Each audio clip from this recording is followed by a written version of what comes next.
Hey, what's going on, everybody? I'm here to tell you why the shooting of President Donald Trump yesterday, without a doubt in my mind, was a planned and coordinated attack on the president inside our government, our local agency, or police force. Here's why. My name is Matthew Murphy, and I am a retired Green Beret, retired from this Special Forces group, but I'm also a level one sniper, which means that I have graduated the highest level of training for snipers that you can do in special operations. We're trained, I'm going to avoid confidential or classified terminology. We're trained in assassinations and counter assassinations for the very reason, uh, case in point, yesterday, the shooting of President Donald Trump. So, first of all, anywhere the president's going to go, there are teams from the Secret Service that go out days, if not weeks, if not months, before the president will ever be at that spot. And they do a site security assessment. And they do that with the local police forces and agencies to ensure that every potential security threat or vulnerability is secured and, of course, protected against. Now, this is done way before Donald Trump will ever get there, and they know every place that the president will be. And the sniper team, especially, is responsible for ensuring that no one can take a shot at the president. Now, that does not mean that the sniper team just sets up with their guns and scans the crowd and shoots. No, what they do, the most important thing they do pre Donald Trump showing up, is within a 360-degree environment of that podium of the president, they ensure that there is not a place that is open that will be accessible by someone with a rifle to take a shot at the president. So they make sure those places are barricaded off, inaccessible, and heavily guarded. So there is no way you are going to get to the place where you could even shoot the president with a rifle before the president shows up. Then they scan the crowd and those places of the rifle just in case by some miracle you do.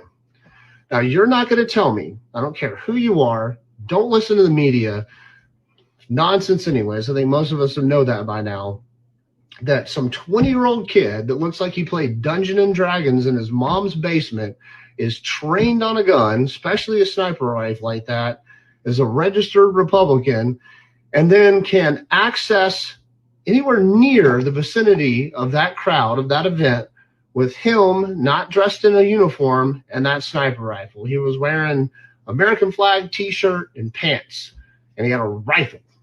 You're going to tell me that that kid went through all the levels of security, somehow got into the closest building to the president, then accessed the rooftop of the closest building to the president, then had the time to unpack his rifle, lay down in the prone, and then take 5 to 8 well-aimed shots at the president before he was decisively engaged by the Secret Service's counter sniper teams or a local police department. I don't know who they were, most likely police.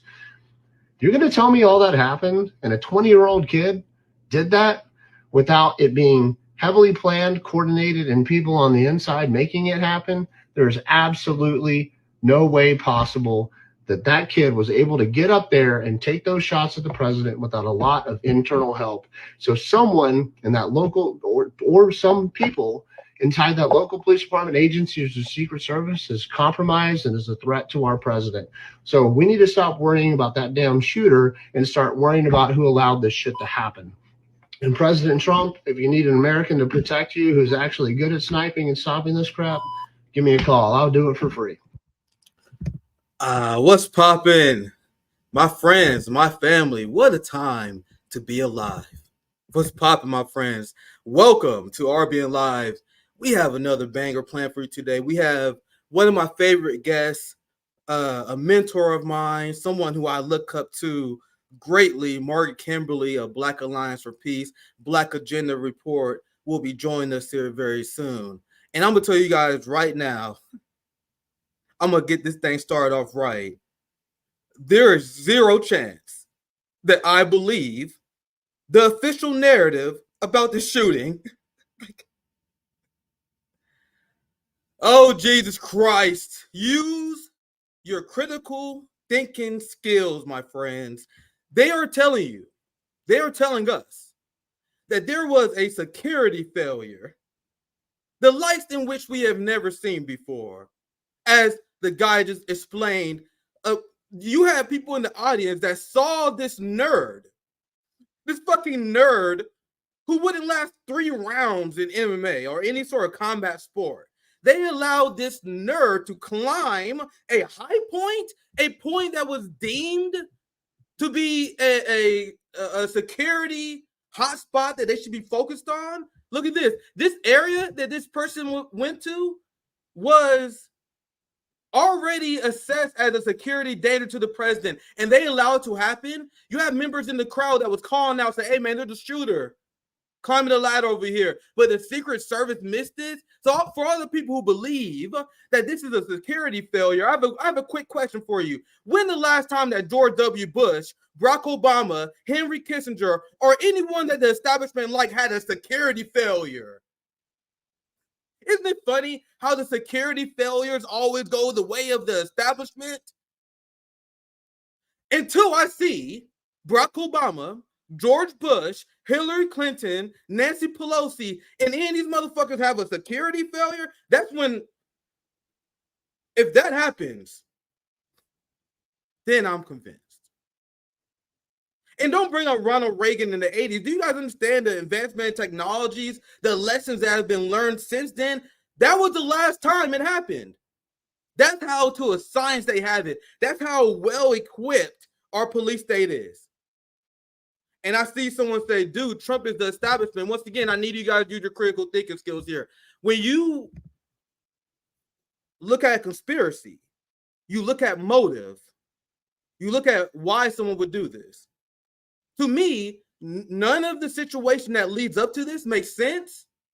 And also, the establishment has a clear motive. We know under Marxism that there are infighting within the capitalist establishment. The capitalist establishment fights among themselves all the time.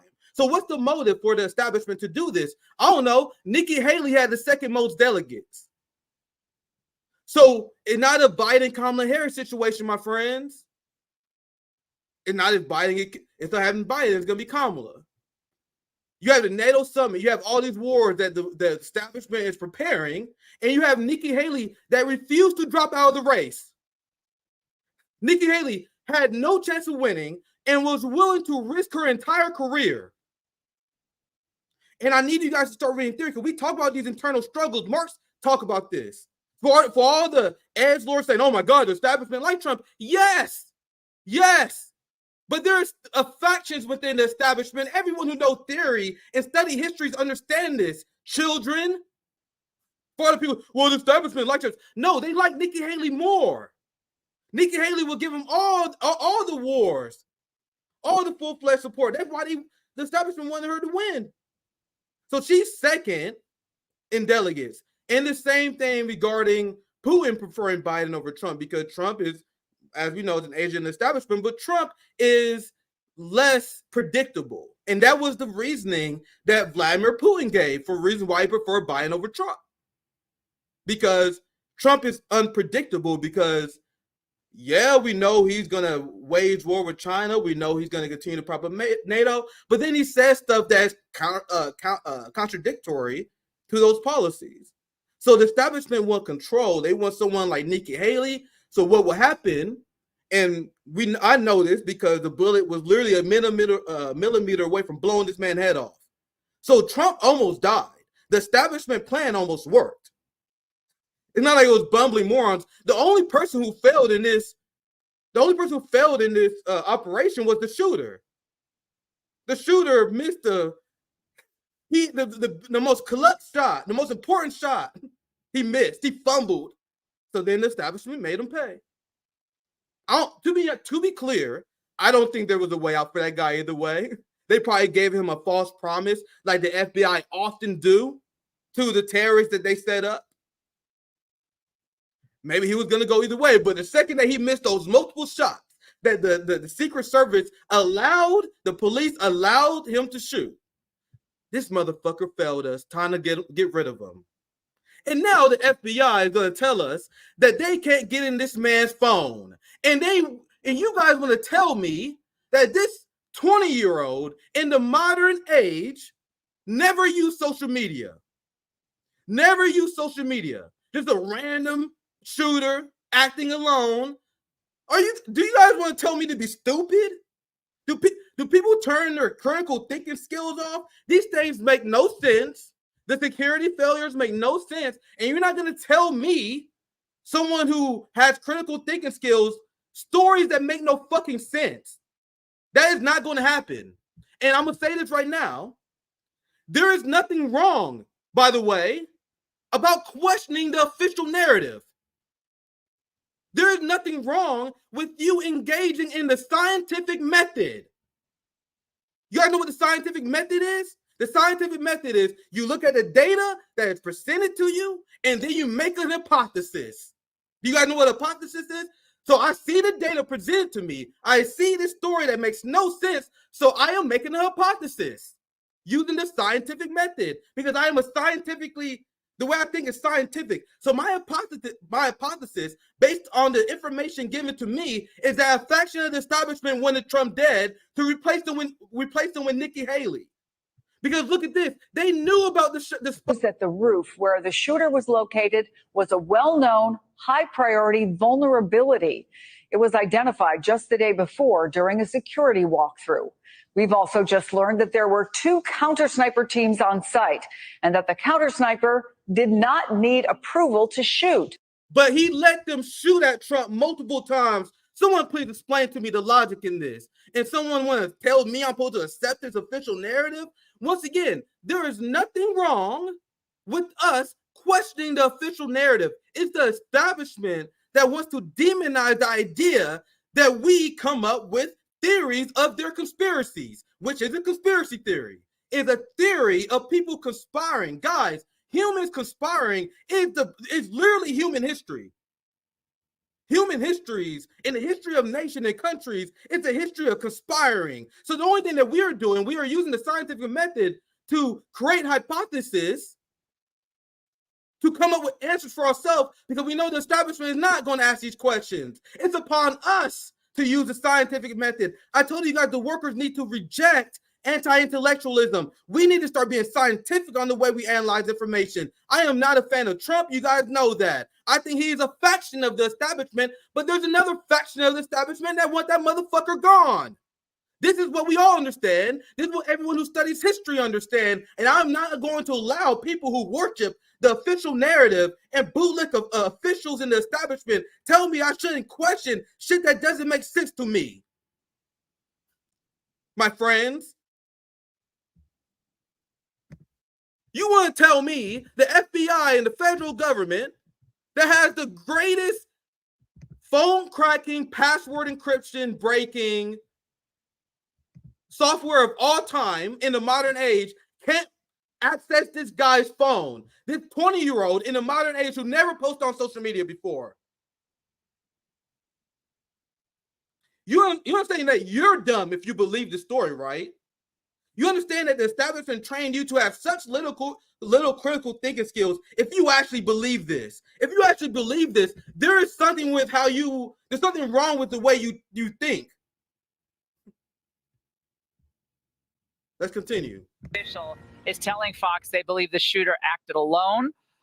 We're also learning that they can't get into his cell phone. They have it at Quantico, but haven't been able to get any data out of it. Not the FBI is not telling you with a straight face that they couldn't crack into this phone. How does that make sense? How does anyone believe in this? And then you want to tell me that this 20-year-old shooter who has no social media history, so he's the most disciplined member of Gen Z we ever seen, no social media, and also has the connects where he can be part of a BlackRock fucking ad. My name is Brian DeLallo. I teach AP and Honors Economics in Pittsburgh, Pennsylvania. Financial well-being to me is knowing that I can be free to do the things that I love to do. I hope when I retire someday, they say that guy made this place a special place to come to school and gave as much as he could to help the community. That I can be free to do the things that I love to do. BlackRock just pulled this ad featuring the man who made an attempt on Trump's life.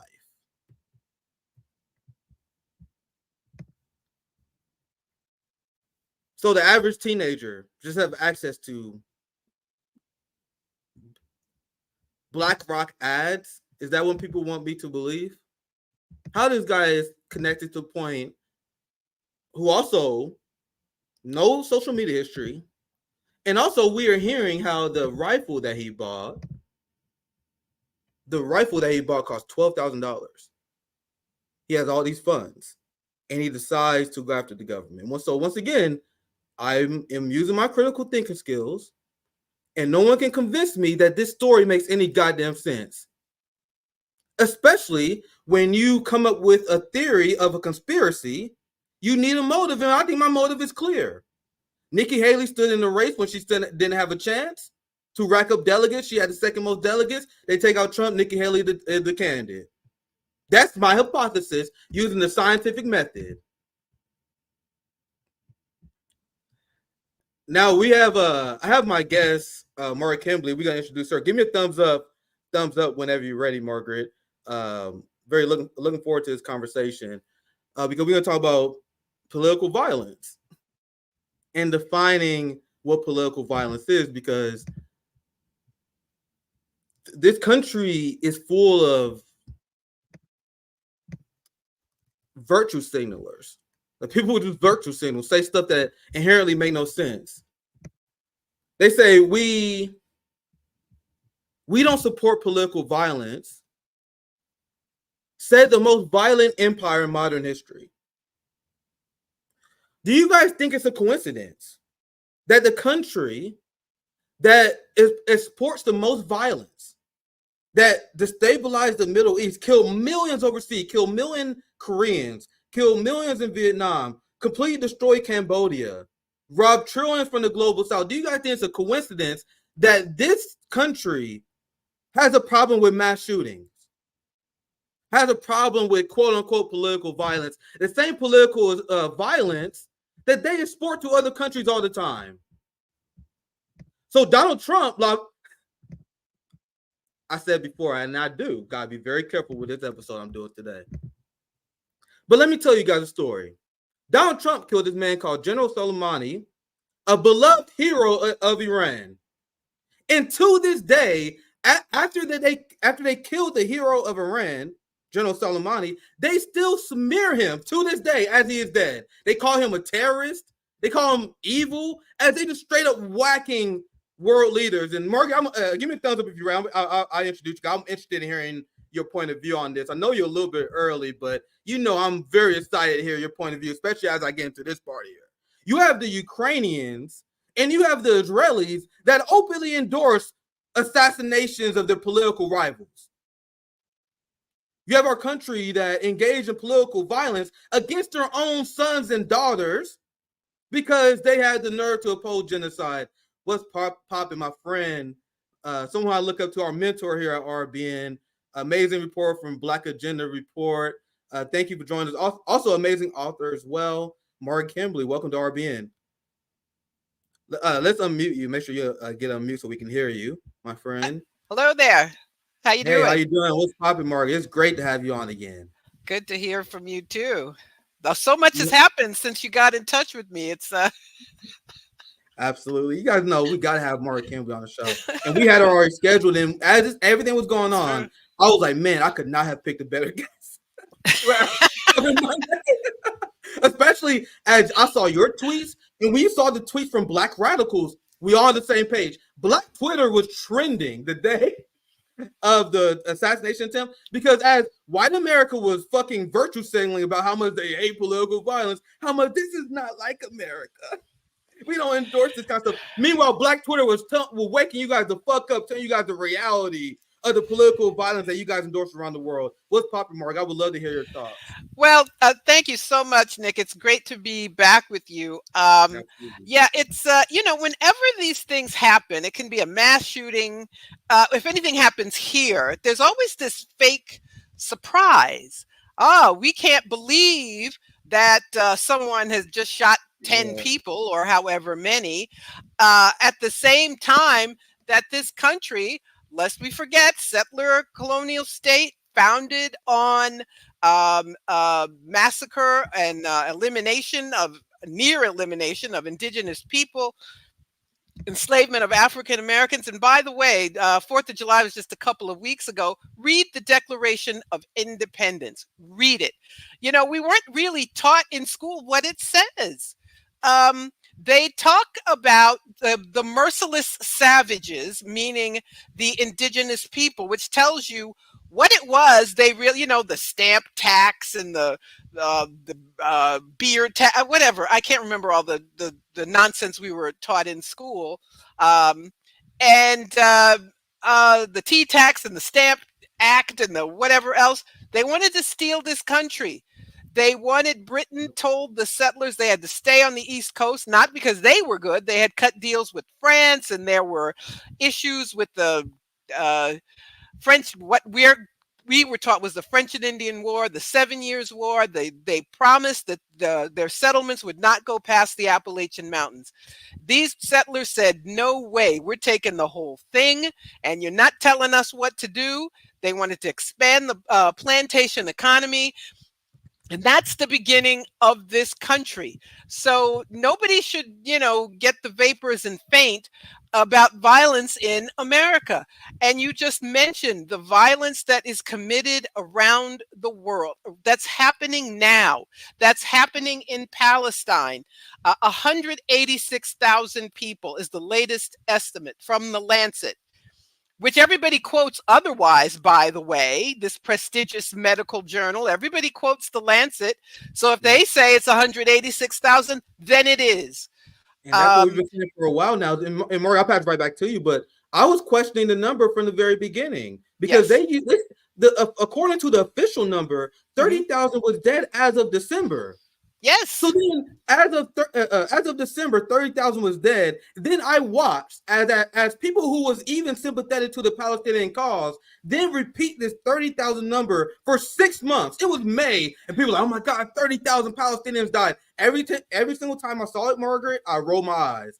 Yes. It's fucking that genocide propaganda. Whenever they freeze the number. But Morgan, I'll pass it back to you. I want you to finish this up. Oh, you're absolutely correct. We knew it couldn't have been 30. Some inched it up to 40,000. We knew that couldn't be correct either.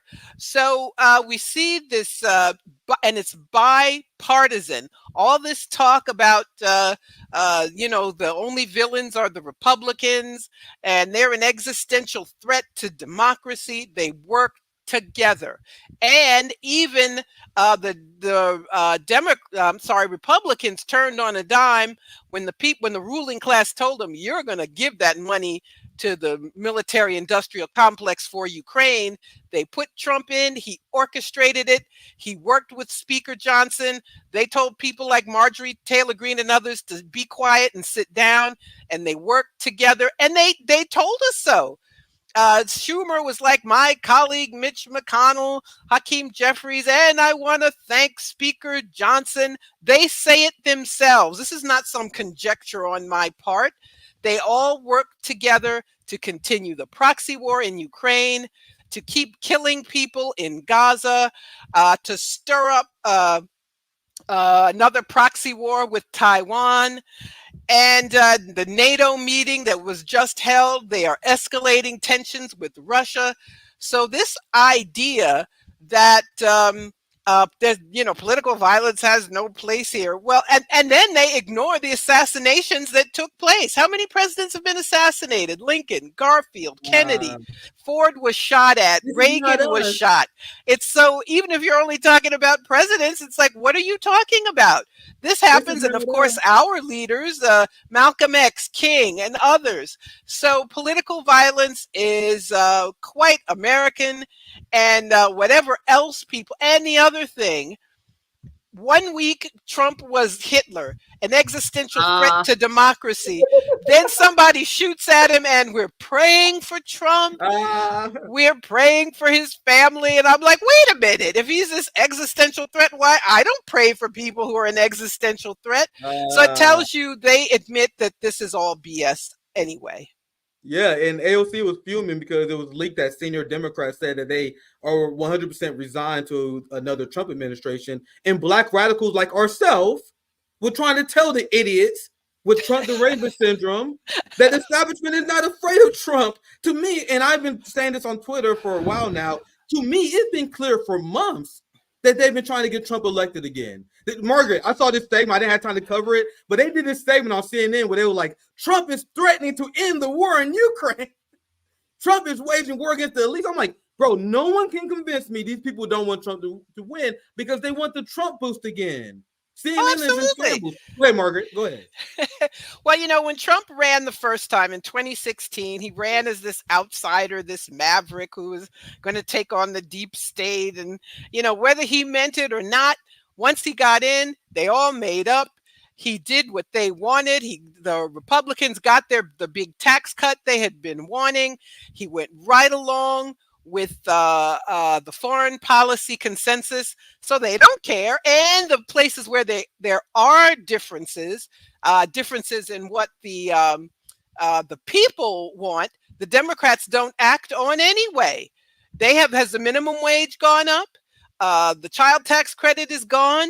No Medicare for all, piecemeal student loan debt relief. So they don't worry about the Democrats being in, but they don't have a problem with Trump. And this debate in June, I had, and I hope folks check out Black Agenda Report. I had a good conversation with the Jamu Baraka about this. The fact that this was odd that you'd have a debate before the conventions, before they're officially nominees. And his thinking is that this was the faction that wants Biden out. They knew he wasn't up to the task. And so he was set up for failure. And there are factions in the Democratic Party. They can't agree about getting rid of him. They should have done it 2 years ago, but at any rate, they can't agree. People like Nancy Pelosi are saying he needs to go. She represents a faction. There are other factions who want him to stay. Some funders say yes, some funders say no. So we're seeing in real time how the ruling class operate, and that they are the rulers, and they have us all ginned up about being red or blue, but it's the 1%, the oligarchs, the ruling class, call them whatever you want to call them. They're the ones calling the shots, and that may be a bad expression after the incidents of the other day. I remember the establishment being so furious at Vivek Ramaswamy and Nikki Haley for saying the obvious. Remember when Nikki Haley said we might as well start preparing to run against Kamala Harris because it's clear the Democrats are going to replace Biden because it's too old? And they said, oh my God, that's so out of line. They said Vivek was a crazy conspiracy theorist. These are people I don't like. You guys know that. But they said Vivek was a crazy conspiracy theorist because Vivek said from day one. In fact, he said it on the RNC debate stage. He said the plan that the Democrats have is to replace Biden with Kamala. And then when they announced the debate early, Vivek had a viral video where he said, well, it's obvious what they're going to do. They're going to have this debate to see if Biden is still able to perform. And if he's not, they're going to replace him. And they called him crazy. They called him a conspiracy theory. The same way that a lot of people call me a conspiracy theorist right now because I not believe in the ridiculous stories. They call him a conspiracy theorist. They call everyone who's right a conspiracy theorist. The conspiracy theorists got W's on top of W's. The establishment lost way more than us. Now, I want to get back to the theme that we're gonna cover extensively. I'm gonna get to the Lancet report that you discussed, but there's this white virtue signaling going on about, oh, this is not like us. A lot of people don't really know American history. You guys are taught the watered down version of American history, and now people got the internet. Now Ron DeSantis and the right, like, oh my God, you guys can't learn what's really going on. That's critical race theory. Stop learning facts about our country. Stop learning about the evil stuff we did. You woke mind virus. Learn about the stuff that our country did, like the countless race massacres that happened in the Jim Crow era. When white people talk about history, it's very funny. Well, it isn't. There were hundreds. There was a movie about Rosewood. There's lots of talk about Tulsa, but there were hundreds of atrocities like these that happened across the country. People being killed by mobs, Black people being driven out of towns. It happened over many decades. After slavery ended, it was quickly followed by Jim Crow. The Reconstruction was too short. and they emerged triumphant again. So there are many, many interests, thousands of lynchings, mob attacks. So when people say this isn't like us or this isn't us, they need a new platitude. That's for certain. And I don't know why people feel the need to fall back on platitudes in the first place. But it just shows you the level of denial about this country's history, and the effort to maintain the fake narratives, to maintain the lies. And I also want to say what I often point out about the term conspiracy theory. That term was created by the CIA to discredit people who publicly opposed their narratives. They said, well, just call them conspiracy theorists. So, I mean, I know we use the term in casual conversation, but I think that's a reminder of where it came from. And after the events of Saturday, the assassination attempt, all I know is I don't know who's behind it, but I know I do not believe the narrative. I haven't come up with my own theory, but I don't believe anything that we're being. And I have questions about what happened. This guy, he seems to have been the perfect patsy. No background, no political ideology. You know, they find these people who are not well, or people who are searching for a political home, so to speak, and they groom them. They groom them to have terror attacks, and then they swoop in and say, aha, we foiled the terror attack that they developed themselves. Or in this case, the guy's dead. I mean, how perfect is that? He knew how to shoot, but he didn't know that being out in the open, he was also going to get shot. So I just don't believe any of it, even if there is an investigation. Was there ever a real investigation of 9/11? No, there was not. I think we have to accept that we will never know the truth, but that should not keep us from asking questions and saying, you know, I'm not accepting what I was told. Yeah, and as I said many times before, there is nothing wrong, despite what they will have you believe. There is nothing wrong with you looking at what the establishment, what you hear from corporate media, taking in that information, looking them in the eye and telling them, I don't believe you.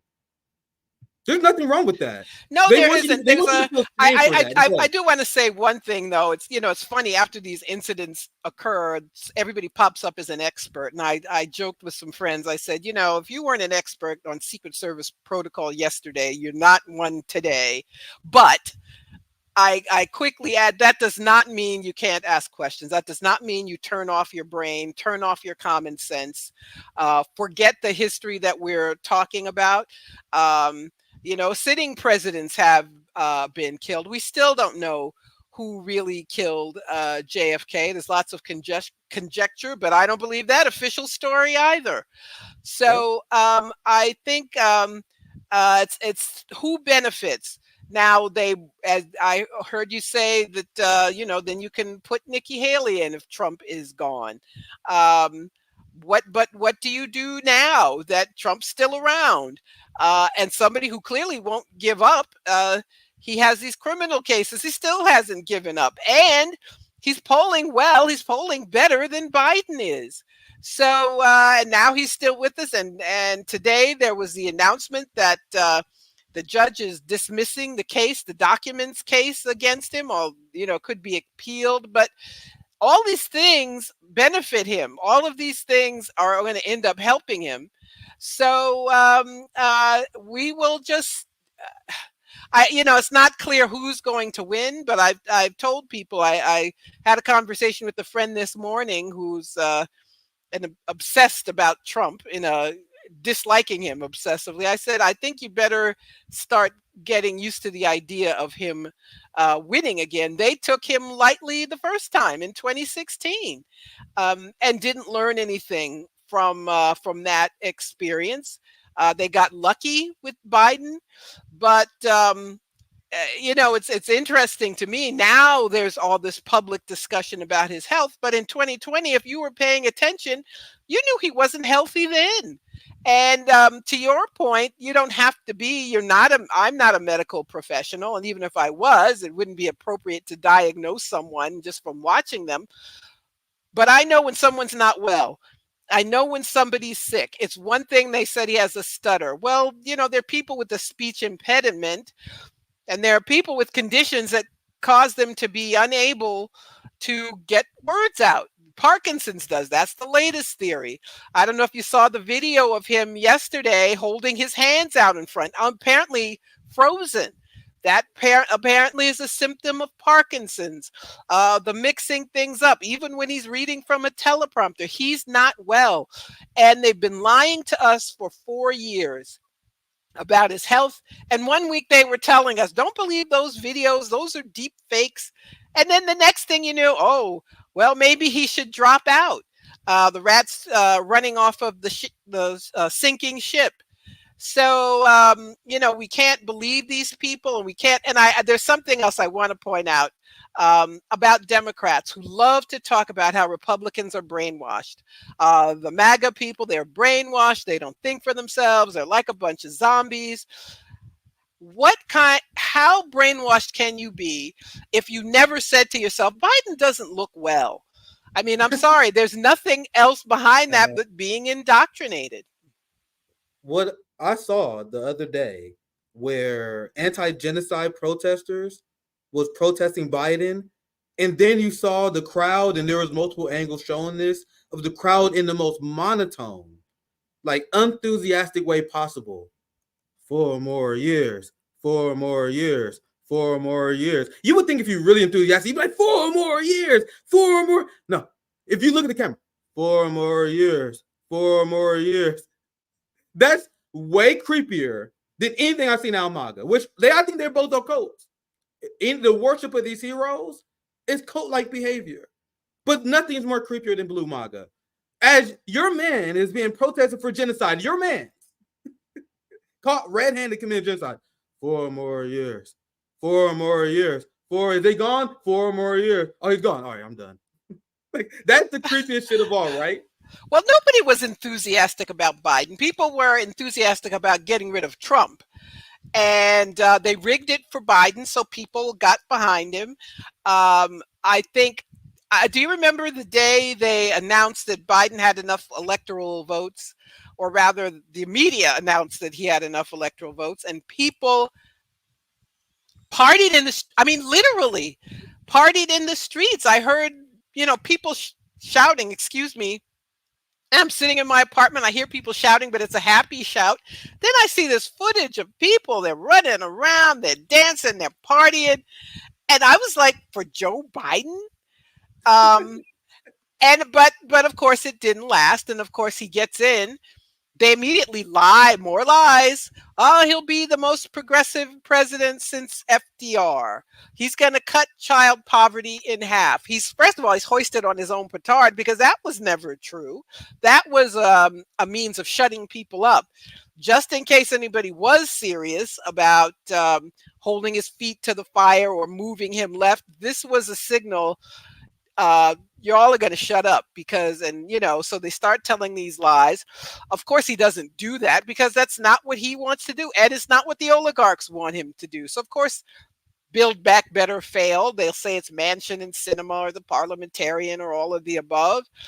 And despite what they're told, millions of people are looking at him. And it's unfortunate at the same time that there's focus. I mean, of course, there's focus on the president's health, but people need to question what he's doing.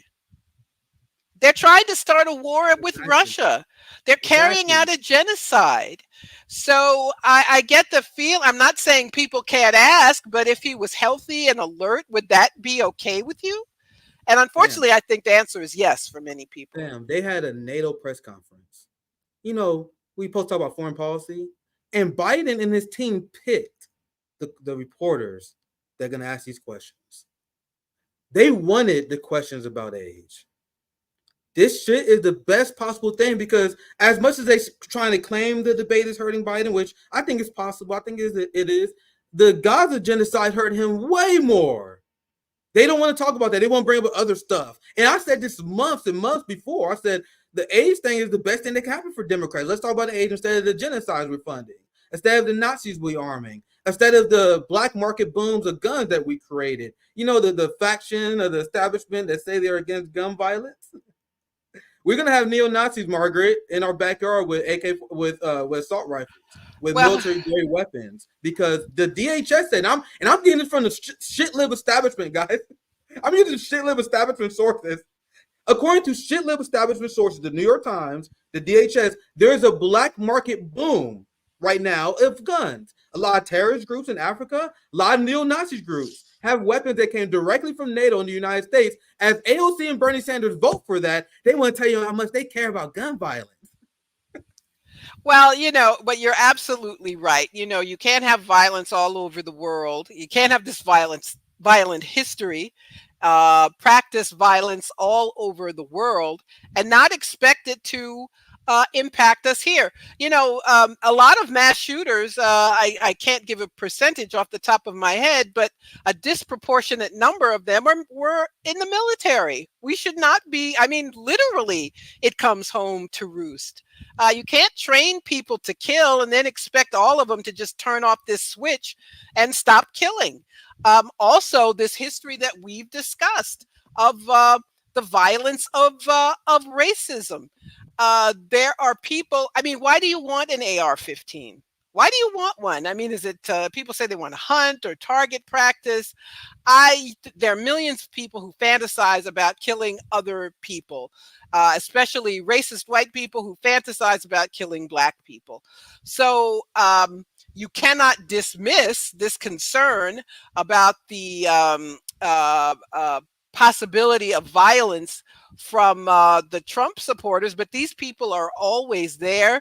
And to your point, they have been cultivated in a variety of ways, and now at the 11th hour, they want us all to be in hysterics and to think that Joe Biden and the Democrats are some sort of real, true opposition to them, and talk about Project 2025 and get us hysterical about the latest right-wing tome, which all of them live by the way.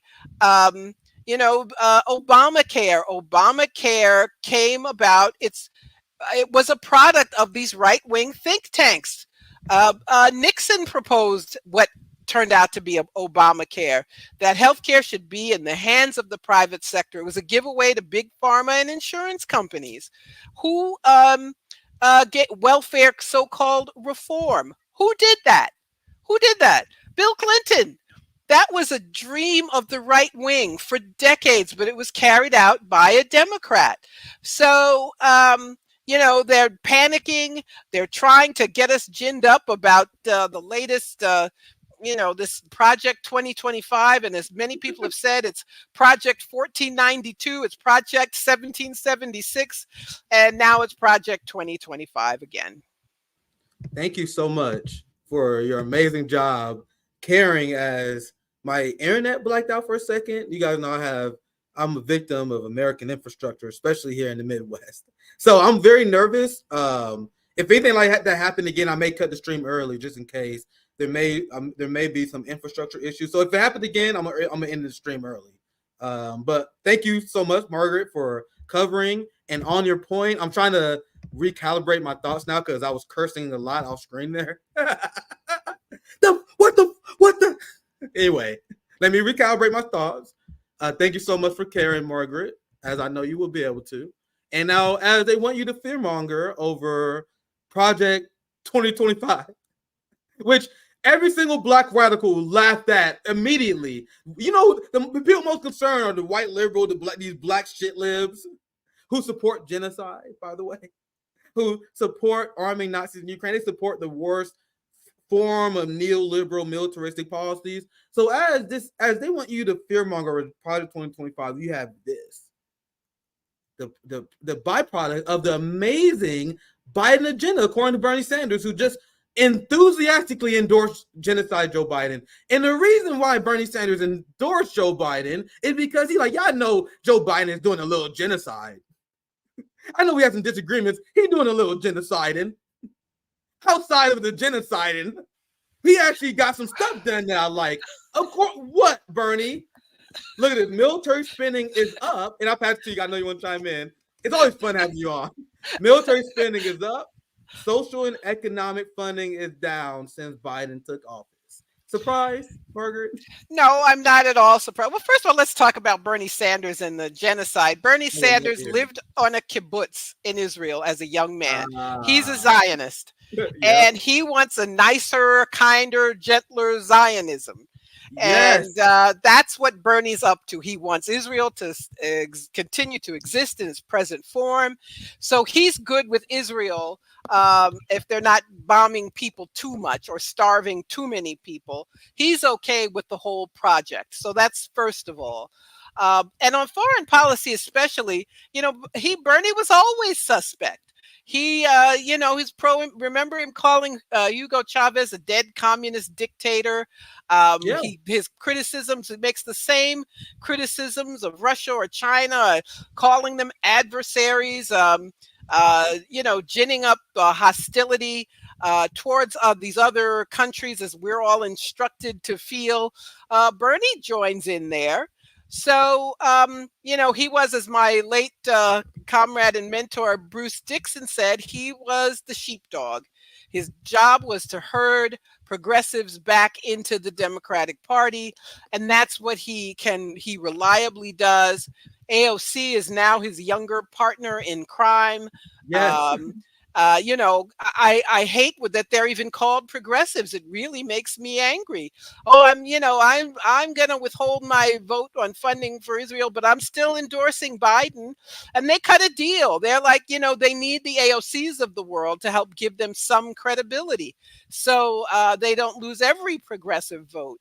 So yeah, that's Bernie's job. That's AOC's, her role as well, is to keep us in line and to keep us from raising these inconvenient truths. You notice that I rarely call them progressives. If I do, it's a misspeak.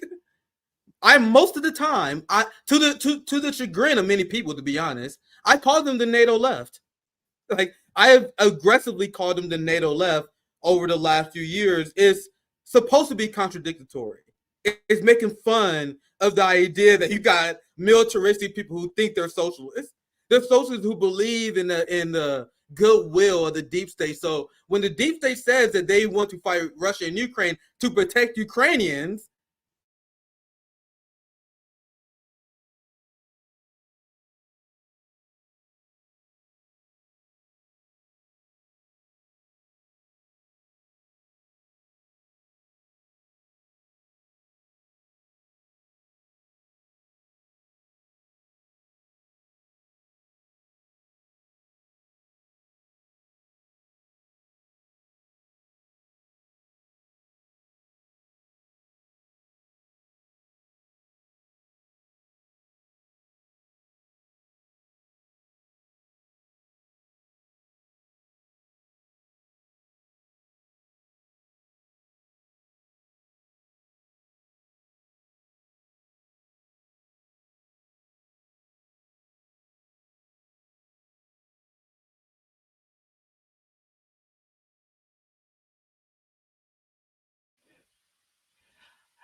Hello, folks. It looks like Nick is out again. I don't know if he's going to end the stream, but I'll just follow up on what he said about alleged concern for Ukrainians who continue to be killed in this war, proxy war with Russia, who are literally being dragged off the streets to be sent to the front lines where they can die. And this is a bipartisan project. So I'll just follow up on my earlier comment about Ukraine, and hopefully Nick will be back. I'm going to check the chat. Is there anything anybody wants to ask me? Someone says they love me. Thank you so much. There No, he Mark, is. you the goat. You the goat, my friend. This is crazy, man. Like you guys. Ah, it's frozen again.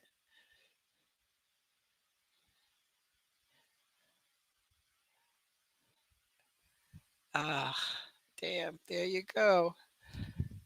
Oh my goodness. Well, let's talk about the monopoly of these cable companies. I live in New York and I have Spectrum Cable, which I hate. Service gets worse every time they merge with someone. I had to complain to the city because of my own internet problems. So I'm feeling Nick's pain right now. We should have municipal broadband. We should have public internet instead of these cable companies controlling our communications like this. And this is the end result of neoliberalism, of big corporations controlling our politics locally and nationally, that we have internet that everybody needs now, and it isn't reliable because some uh, cable company in Nick City was given this contract and gets to keep it, even if their service isn't very good. So it is connected, um, but I will still. Francis, hi, Francis. Someone asked about Puerto Rico, free Puerto Rico from U.S. Colonialism. It's something not talked about very much. The U.S. stole Puerto Rico from Spain in 1898, along with Guam and Philippines. The U.S. still colonizes Guam, but and the Philippines was a U.S. colony for another 50 years. So Puerto Ricans suffer from it was Vieques, where there were military exercises for years, which damaged people's health. Um, it does not even have a vote in Congress. It doesn't have real representation. We had these hedge funds, which created this debt crisis there. So I don't know what folks meant, but those are my thoughts on Puerto Rico. Uh, if it has a military base, its economy, yes, yes.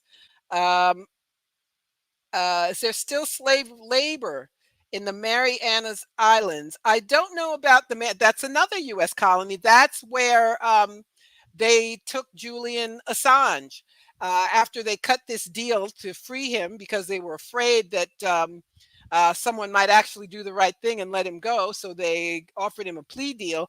Assange was flown from London to the Mariana Islands, where he met with the U.S. judge before he went home to Australia.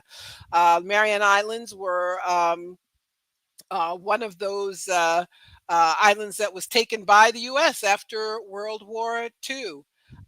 There's a great book is it called The Hidden Empire or How to Hide an Empire? Someone correct me. Anyway, yes, U.S. territorial Marianas. But I'm trying to think of the name of this book, How to Hide an Empire. But anyway, so Nick's internet got assassinated. Haiti and Kenya. All right, Nick, I have to talk about Haiti and Kenya. Somebody asked me about it. The U.S. I can't hear Nick though. I can see you, but I can't hear you. Can the rest of you hear him? There we go. There we go. Ah, I'm on my phone. I never used this on my phone before because I'm using my data right now. Margaret, oh you're no. absolutely cooking right now. We're Thank gonna you. end the stream here soon. Is there anything else you wanted to finish up on?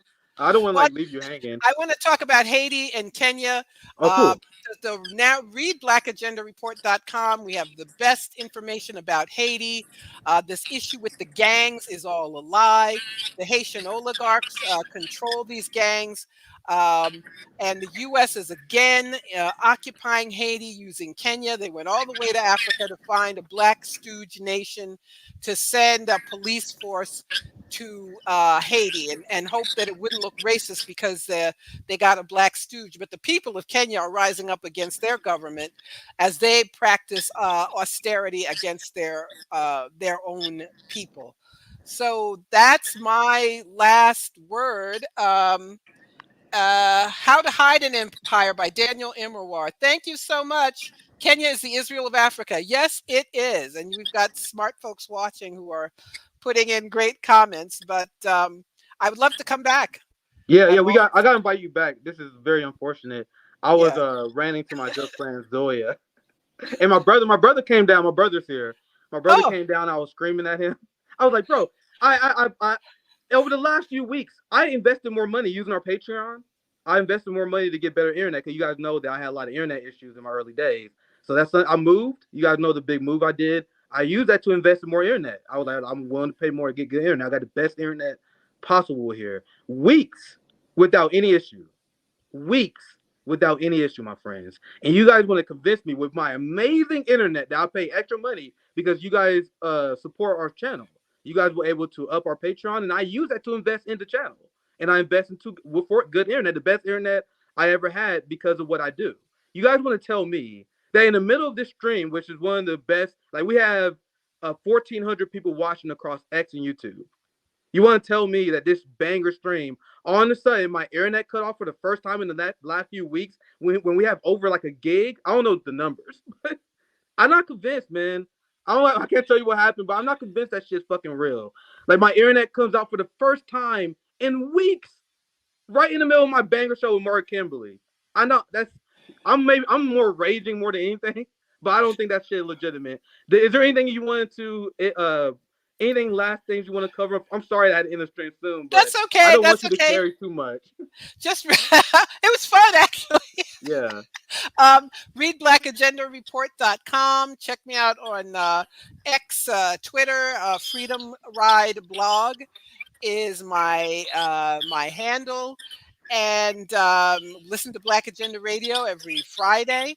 So thanks again, Nick, for having me. I can't wait to come back.